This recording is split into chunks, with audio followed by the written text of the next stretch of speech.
Então, bom dia, boa tarde, boa noite. Eu sou Alan Jefferson Lima de Moraes, sou professor de Direito Administrativo e hoje nós iremos trabalhar organização da administração pública. Já está na tela aí para vocês. Eu gostaria apenas de solicitar, de pedir que os senhores pudessem acompanhar essa aula com o seu vade-mecum do lado, ou até mesmo com a internet, que você vai poder fazer alguma pesquisa diretamente no site do Planalto. Hoje nós iremos utilizar bastante a Constituição Federal, vamos fazer a leitura de alguns artigos, assim como do Decreto-Lei número 200 de 67. Então eu gostaria que vocês acompanhassem juntamente comigo, porque nem sempre será possível apresentar para vocês aí na tela o dispositivo legal. Então até eu vou fazer a leitura aqui, vocês vão acompanhar com o som. Daqui a pouco eu vou tirar o rosto aí do lado, para não atrapalhar um pouco. Mas espero que vocês gostem. Nós vamos dividir essas aulas em aproximadamente 30 minutos, para não ficar muito pesado o arquivo, para depois eu não ter dificuldade para fazer a inserção no sistema. Tá bom? Então, espero que a gente possa acompanhar tranquilamente aqui o conteúdo, tá? Então, está aí na tela para vocês, o tema da nossa aula é organização da administração pública. É importante a gente só lembrar que nós tivemos a oportunidade de trabalhar o Instituto dos Poderes, os poderes da administração pública. Nós já fizemos uma introdução ao direito administrativo, regime jurídico administrativo, todos os seus princípios, poderes. E agora nós vamos gastar alguns encontros aí para tratar da estrutura da organização pública, tá? Então deixa eu só tentar aqui tirar o rosto para não atrapalhar um pouco. Pronto. Então, tá aí para vocês, nós já começamos aqui, deixa eu voltar aqui, organização da administração pública. Eu não sei se vocês se recordam, nós fizemos uma espécie de classificação da administração pública em orgânica, em material e formal.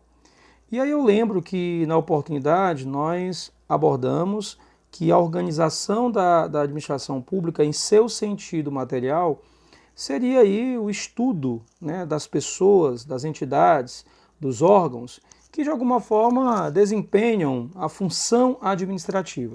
E essa função administrativa é justamente o sentido da administração formal.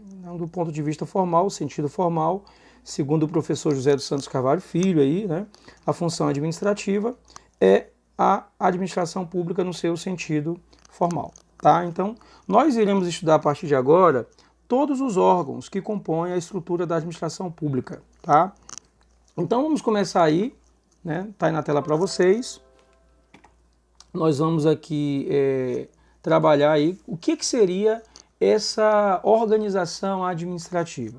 Seria a própria estruturação do Estado, o conhecimento de todas as pessoas que ali estão, as entidades e os órgãos. Aí para você o sentido subjetivo, material, orgânico, que irão desempenhar justamente a função administrativa, tá? Então isso nós já trabalhamos, já tivemos a oportunidade de tratar disso com vocês, tá?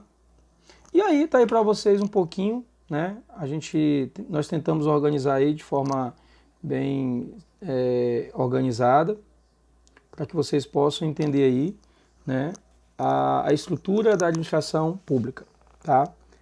Você tem aí, por exemplo, de um lado, eu não sei se está do lado esquerdo ou direito de você, mas do meu lado aqui está o lado esquerdo, Entidade, pessoa pública, pessoa jurídica pública ou privada, Tá aí para vocês as entidades políticas e as entidades administrativas aí do meu lado direito.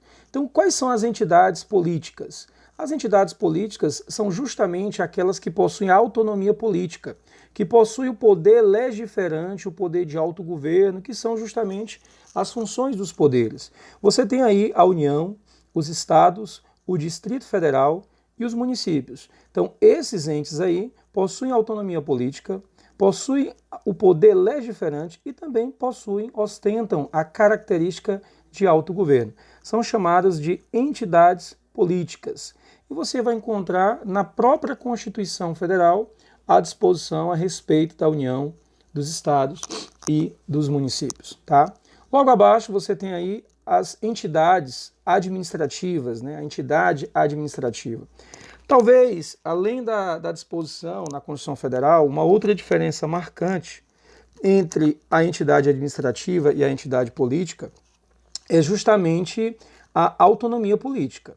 Percebam que na entidade política você tem aqui, né? Deixa eu ver se vai dar para vocês perceberem. Opa, volta aqui. Você vai ter aí, né? Deixa eu tentar colocar aqui o... Não sei se eu vou conseguir. Vamos lá. Só um minutinho. Pronto. Tá aqui, tá? Então, ó, entidade... não deu certo, tá? Eu ia tentar colocar o pincel aqui por cima, mas não deu certo. Entidade política possui autonomia política e a entidade administrativa sem autonomia política. Quais são as entidades administrativas? Nós vamos estudar cada uma delas separadamente. São as autarquias, as fundações, as sociedades de economia mista e as estatais, né, chamadas de empresas públicas, né? Então, é mais ou menos aí a estrutura, de uma forma bem geral, né, do que nós iremos estudar, né, a partir de agora. Tranquilo? Então nós vamos agora trabalhar essas estruturas, né, começando a partir dos órgãos que compõem, né, a organização da administração pública. Então, os órgãos. Então, o que é o órgão, né? Eu deixei aí um espaço, na medida que a gente for trabalhando o conceito, a ideia de órgão, vai dar tempo de você depois organizar isso no seu caderno, até porque é gravado, você pode pausar, você pode voltar. Então, o que é o órgão? Tá, gente? Para a gente não confundir o órgão com o próprio ente. Então, imagina aí que a administração pública direta é composto por seus órgãos. Então, você tem na estrutura da União, né, a União e os ministérios. Nos estados, os estados, né, o estado ali você tem os seus órgãos, que são as secretarias, né, de estado. No município, né, Distrito Federal também, você tem ali também as secretarias municipais ou distritais, tá? Mas afinal de contas, o que é o órgão, tá? O órgão, caríssimos, é um elemento despersonalizado. Isso quer dizer o quê? Que o órgão, ele não possui personalidade jurídica, tá? O órgão não possui personalidade jurídica. Então, o Ministério da Educação, que está vinculado à União, ele não possui personalidade jurídica. A Secretaria de Estado do Meio Ambiente, vinculada ao Estado do Maranhão, não possui personalidade jurídica, assim como também as secretarias municipais, tá? Então são entes despersonalizados, ou seja, não possuem personalidade jurídica e são incumbidos da realização das atividades da entidade a que pertence. Então, por exemplo, o Ministério da Educação está vinculado à entidade que pertence, que no caso seria a União, por meio de seus agentes, tá? Então os órgãos são elementos despersonalizados, sem personalidade jurídica, incumbidos da realização das atividades vinculadas a entidades por meio de seus agentes, tá? Então eu poderia até acrescentar que os órgãos, ou órgão, são centros de competências constituídos na estrutura interna de determinada entidade política ou entidade administrativa. E aí, os ministérios, as secretarias, né, os departamentos, tá? Nesse sentido, eu convido vocês a dar uma olhada, deixa eu passar aqui, no Decreto-Lei número 200 de 67, tá? É importante vocês depois checarem um pouquinho esse decreto, tá? Eu vou abrir aqui a minha internet aqui, abrindo aqui no decreto número 200 de 67, lá você vai encontrar uma série de conceitos importantes aí para o seu estudo, tá? O decreto, né, número 267, que dispõe, né, sobre a organização da administração pública federal e estabelece diretrizes para a reforma administrativa e dá outras providências. Por exemplo, ele que vai dizer aqui, né, que o poder executivo é exercido pelo presidente da República, auxiliado pelos seus estados, né, pelos ministros de Estado, e que o presidente da República e os ministros de Estado exercem as atribuições de competência constitucional, legal e regulamentar, com auxílio dos órgãos que compõem a administração pública federal. Então aqui você vai encontrar, por exemplo, a administração pública compreende a administração pública direta, que está aí na tela para vocês, né, ou também chamada centralizada, e a administração pública indireta, né, também chamada de administração pública descentralizada. Então, a administração pública direta, está aí na tela para vocês, ela constitui-se dos serviços integrados na estrutura da administração, né, incluindo ali o presidente da República e os ministérios. Tá? A administração pública indireta compreende algumas categorias e entidades dotadas de personalidades jurídicas, né, de personalidade jurídica própria, que são aí na tela para vocês as autarquias, as sociedades de economia mista e as fundações, as estatais, né, as autarquias, fundações públicas, né, e sociedades de economia mista. Nesse decreto você vai encontrar, por exemplo, os princípios fundamentais da estrutura da organização administrativa. No artigo 6º, por exemplo, desse decreto, você vai encontrar que as atividades da administração federal obedecerão os seguintes princípios fundamentais: planejamento, coordenação, descentralização, delegação de competência e controle.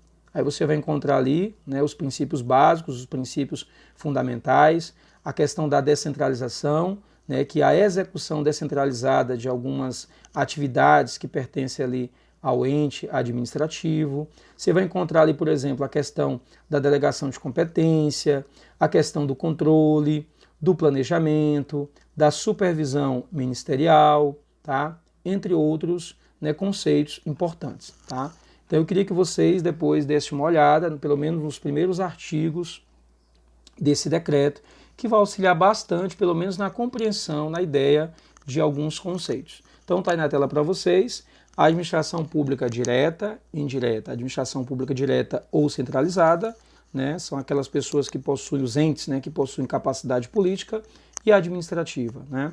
A administração pública indireta, você tem ali, ou descentralizada, os particulares, né, no caso, as empresas concessionárias, permissionárias e aquelas pessoas que possuem autorização aí para prestar determinados serviços públicos. Tá? Também você vai ter aí na administração pública indireta as autarquias, as empresas estatais, sociedades de economia mista e as fundações. Tá? Então é só um panorama geral para a gente compreender um pouquinho essa estrutura da administração pública. Pergunta: por que será que o Estado ele não exerce suas funções diretamente? Por exemplo, você tem a União, você tem os estados, Distrito Federal e município. Por que a própria União não exerce diretamente, né, não age diretamente prestando serviços públicos, etc, etc. Tá? Porque, veja, se eu tenho um ente que possui uma gama de atividades, obviamente que quanto maior a quantidade de atividades, será mais difícil prestar, né, um serviço com eficiência, com zelo, com qualidade. Então percebam que para o melhor funcionamento estatal, para atender o princípio da eficiência, o Estado ele pode internamente, eu digo, por exemplo, União, internamente, ela pode desconcentrar, né, algumas atividades. A desconcentração é uma espécie de organização interna dentro do ente. Quando você tem, por exemplo, a União, que organiza ministérios, ela mistura os ministérios, junta pastas, separa pastas, isso nós chamamos de desconcentração. Quando ela traz para si essas atividades, seria o contrário, seria a concentração. Tá? Então, desconcentrar e concentrar, isso são, né, são distribuições internas de competência no âmbito da mesma pessoa jurídica, mediante uma especialização interna. Tá? Então, deixa eu passar aqui para vocês entenderem isso melhor. Tá? Tá aí, centralização e descentralização, desconcentração e concentração. Então nós já vimos que a desconcentração seria a distribuição interna de competências no âmbito da mesma pessoa jurídica. Ou seja, se você tem ali a União, ela vai organizar internamente o escalonamento e as distribuições de competências dentro da própria União. Então isso nós chamamos de desconcentração. Então ela cria 3, 4, 5, 6 ministérios. Então a partir do momento que ela cria esses ministérios e ela distribui essas competências, ela está desconcentrando.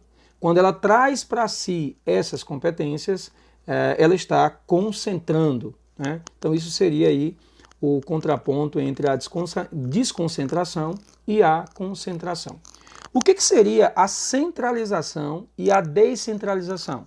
Para atender o princípio da eficiência, para prestar melhor um serviço, para melhorar o funcionamento estatal, o ente ele pode criar uma outra entidade administrativa, ou seja, a entidade política ela pode criar uma entidade administrativa e a partir da criação, que pode ser por meio de lei, ou a lei pode autorizar a criação daquela entidade, ela já vai ali definir quais são as suas competências. Quando ela faz isso, né, a União em relação, por exemplo, o INSS, que é uma autarquia vinculada à União, ela está descentralizando, tá? Quando ela traz para si essas tarefas, ela estaria centralizando. Descentralização e centralização. A centralização e a desconcentração, ela ocorre entre entes políticos e entre entes administrativos. Ao passo que a desconcentração e a concentração, elas ocorrem internamente. Mas aqui cabe, né, uma observação importante. Embora não haja, né, hierarquia entre as entidades, né, nós vamos encontrar lá no decreto o chamado controle finalístico a ser exercido ali pela administração centralizada. Então, o que seria aí esse controle finalístico? Todos os entes que pertencem à administração pública indireta, digo, autarquias, fundações e estatais, etc., etc., elas não têm, esses entes administrativos não têm, né, não se subordinam, né, não há subordinação, não há hierarquia entre esses entes administrativos e os entes políticos. Por quê? Veja, como eu expliquei agora há pouco, os entes políticos, eles possuem autonomia política e possuem também autonomia administrativa. Então percebam que eles, né, não possuem hierarquia, os entes políticos não têm hierarquia em relação aos entes administrativos. Mas, por exemplo, e aí no caso o INSS, não está subordinado diretamente, né, à União. O INSS ele é uma autarquia e ele está ali, né, vinculado à União, mas não há hierarquia. Há o que nós chamamos, né, de controle finalístico ou até mesmo o que diz o decreto, a chamada supervisão ministerial. Então, a supervisão ministerial, que seria, né, todo e qualquer órgão da administração federal direta ou indireta que está sujeito a uma supervisão, né, do Ministério do Estado competente, né, excetuados aí unicamente, né, alguns outros órgãos, tá? Então, lembrando, não, até porque a hierarquia ela existe apenas internamente, vocês lembram disso, né? O poder hierárquico é o poder de organizar internamente, né, e distribuir aí as competências. Então, quando você tem um ente de um lado, a administração pública direta, e um ente do outro, a administração pública indireta, não há que se falar em hierarquia, mas apenas controle finalístico. Tranquilo até aí? Nós vamos organizar esses blocos em 30 minutos, né? Nós já estamos com 18 minutos, e aí eu vou dar aquela pausa e depois nós vamos voltar depois com a continuação da aula, mas ainda estamos aqui ainda mais ou menos pela metade, tá? Vamos falar aqui das espécies de desconcentração, tá? Então, a descentralização, tá? Então, a descentralização, ela é dividida, tá? A descentralização, ela é dividida.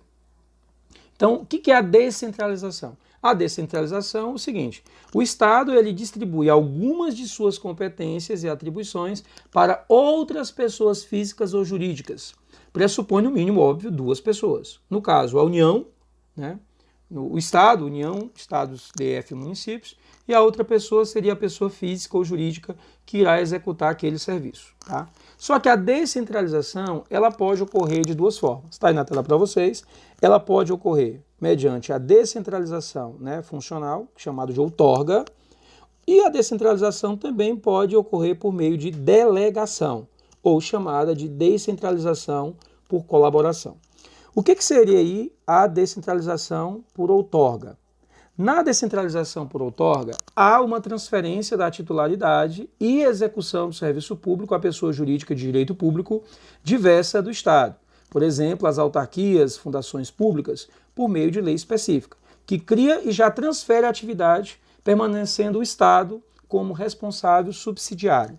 Então imaginemos aí, como eu já citei aqui o INSS como exemplo, que é uma autarquia, que é um ente administrativo, que pertence à administração pública indireta.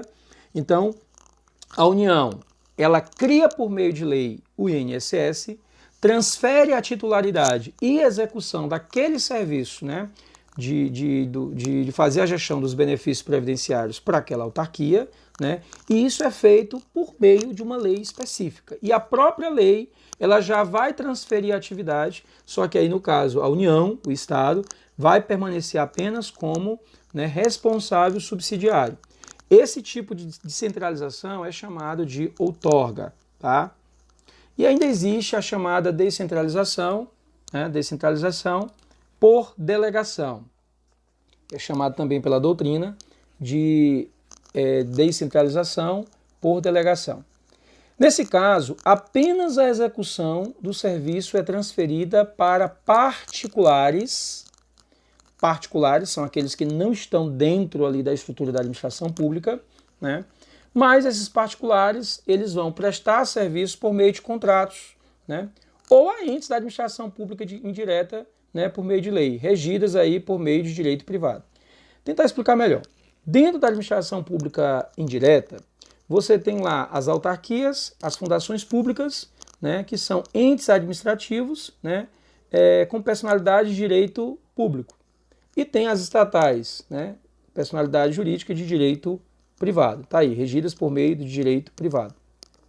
Então, quando esse serviço ele é transferido para um particular por meio de contrato, né, imaginemos aí um particular, uma empresa privada, que ganha um certame licitatório para prestar determinado serviço. Então você tem aí a chamada, né, delegação a delegação que é transferida apenas à execução, né, mas aí a responsabilidade fica com o ente. E no caso da administração pública indireta, e aí as estatais, empresas públicas e sociedade de economia mista, que é a própria lei. A diferença aqui é que existe a delegação por meio de contratos para particulares e existe a delegação para entes de direito privado que estão dentro da estrutura da administração pública, a exemplo das empresas estatais, a exemplo aí das sociedades de economia mista e empresas estatais. É porque quando fala de estatais, seria o gênero, né, que eu estou mencionando.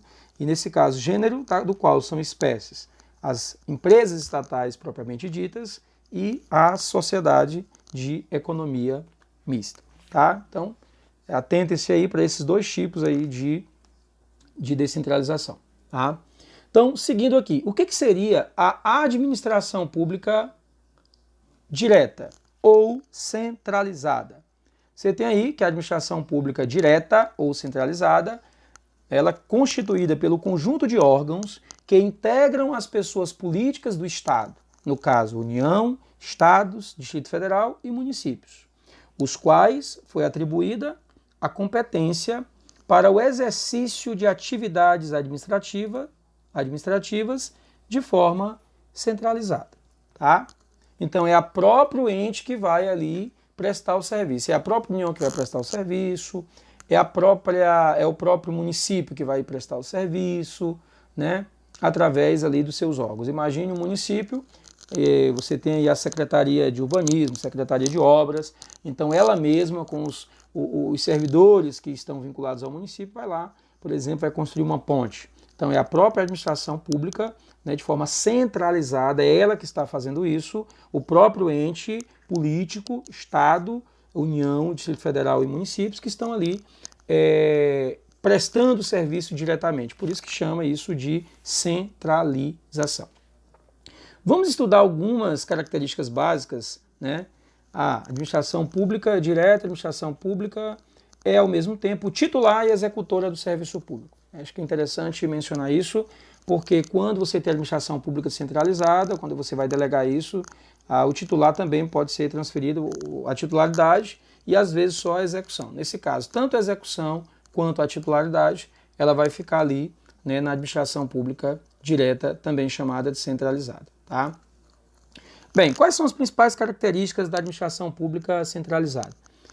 Bem, elas são entidades que gozam de algumas prerrogativas, né, inerentes à administração e se submetem de todas as limitações estatais que decorrem da indisponibilidade do interesse público, que são aquelas duas balizas, né, as duas pedras de toque, como diz a professora Maria Silvia Zanella de Pietro, né, que é a supremacia do interesse público sobre o privado e a indisponibilidade do interesse público. Então, quando se trata de supremacia e indisponibilidade, você vai ter aí um conjunto de prerrogativas e também algumas limitações. Quais são as prerrogativas, né? Primeira delas aí quais são as prerrogativas? Primeira delas, você vai encontrar ali a chamada imunidade. Opa, deixa eu voltar aqui rapidinho. Quais são elas? Acho que eu não coloquei na tela para vocês, né? Imunidade recíproca. Deixa eu ver se está aqui no slide. Acho que não. Eu acho que eu acabei esquecendo de colocar, mas a gente vai trabalhando aqui com vocês, tá? Deixa eu voltar aqui rapidinho. Primeira imunidade, vocês podem anotar aí, é a chamada imunidade recíproca. O que é a imunidade recíproca e onde que ela está disciplinada?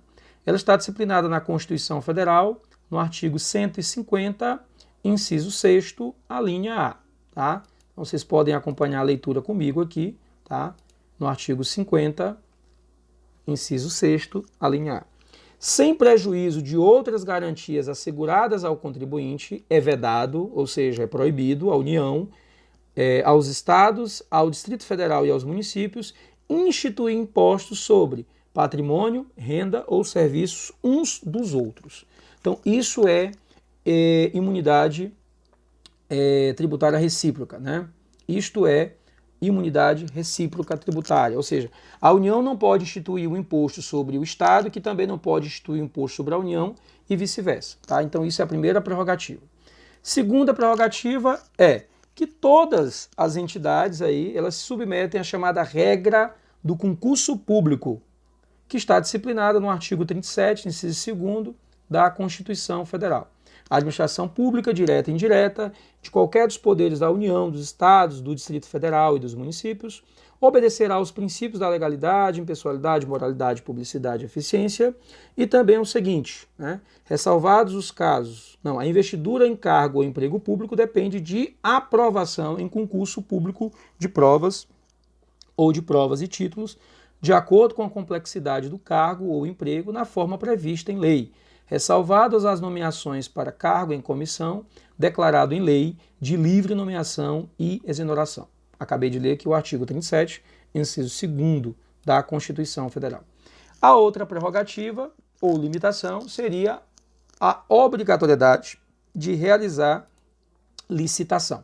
Então, o Estado não pode sair comprando de quem quer que o seja. Ele precisa deflagrar um processo licitatório, né? Isso para obedecer à regra, né, do artigo 37, inciso 21 da Constituição Federal. Ressalvados os casos específicos na legislação, as obras, serviços, compras e alienações serão contratados mediante processo de licitação pública, tá? Que assegure igualdade de condições a todos os concorrentes, assunto esse que nós iremos tratar lá na frente, licitação. Bem, quais são as outras prerrogativas? Bem, nós já até comentamos isso, que todos os atos praticados por pessoas que estão vinculados a essas entidades, eles gozam dos atributos da presunção de veracidade e da imperatividade. Então, são, né, presunção de veracidade é que, até que prove o contrário, aquele ato ele é considerado legal, é considerado legítimo, tá? imperatividade que eles se sobrepõem, né? Os contratos possuem cláusulas exorbitantes. O que é isso? É uma outra prerrogativa. A União, quando ela contrata com particular, as cláusulas desse contrato, elas podem favorecer apenas a União. Na verdade, não é a União. Ela atende à prerrogativa do interesse público. É o que se chama na doutrina de cláusulas exorbitantes ou cláusulas leoninas, né? Mais uma, né, limitação aí, né, da característica marcante desse ente da administração pública direta. Quanto aos bens públicos, os bens públicos, né, não se sujeitam a penhora. Tá? Os bens públicos não se sujeitam a penhora. Não podem sofrer também usucapião. Tá? Não se sujeitam a penhora e não podem, né, serem usucapidos. Além disso, existe uma outra prerrogativa, uma outra vantagem que atende o interesse público, que são, né, alguém quando vence uma ação judicial contra a União, contra o Estado ou contra o município, essa pessoa não vai receber imediatamente esses valores. Essa pessoa ela vai ali, de alguma forma, aguardar na fila, né, chamada fila, né, dos precatórios. Então, todos os débitos judiciais se sujeitam aí ao regime, né, de precatório. Tranquilo?